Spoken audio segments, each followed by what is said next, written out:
Assalamualaikum warahmatullahi wabarakatuh. Perkenalkan, nama saya Elsya Fitri Nur Afifah, NPM 2422010119. Saya di sini akan menjelaskan tentang fungsi sel peta buta. Selamat menonton.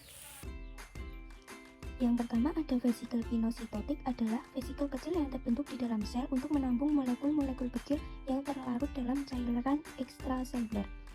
Yang kedua ada lisosom, adalah organ sel yang mengandung enzim pencernaan dan berfungsi sebagai sistem pencernaan sel.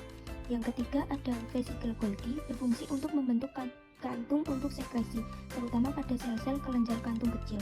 Kantung tersebut berisi enzim dan bahan-bahan lainnya.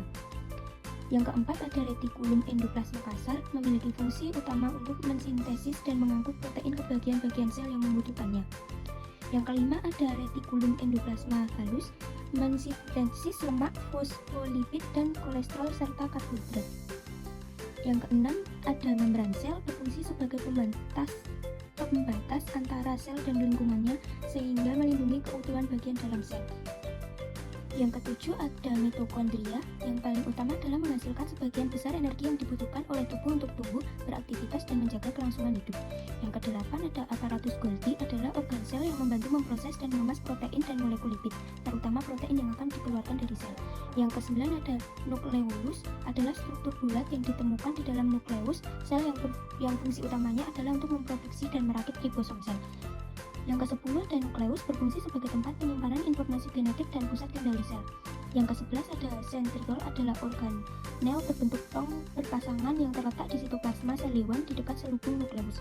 Sentriol berperan dalam mengatur mikrotubulus yang berfungsi sebagai sistem rangkai sel. Yang ke-12 mikrotubulus berfungsi untuk menentukan bentuk sel dan dalam berbagai gerakan sel, termasuk beberapa bentuk pergerakan sel, transportasi organel intraseluler, dan pemisahan kromosom selama mitosis. Yang ke-13 ada sitoplasma, berfungsi sebagai tempat penyimpanan bahan kimia sel yang penting bagi metabolisme sel, seperti enzim-enzim, ion-ion, gula, lemak, dan protein. Yang ke-14 ada ribosom, partikel yang hadir dalam jumlah besar di semua sel hidup dan berfungsi sebagai tempat sintesis protein. Sekian dari saya. Wassalamualaikum warahmatullahi wabarakatuh.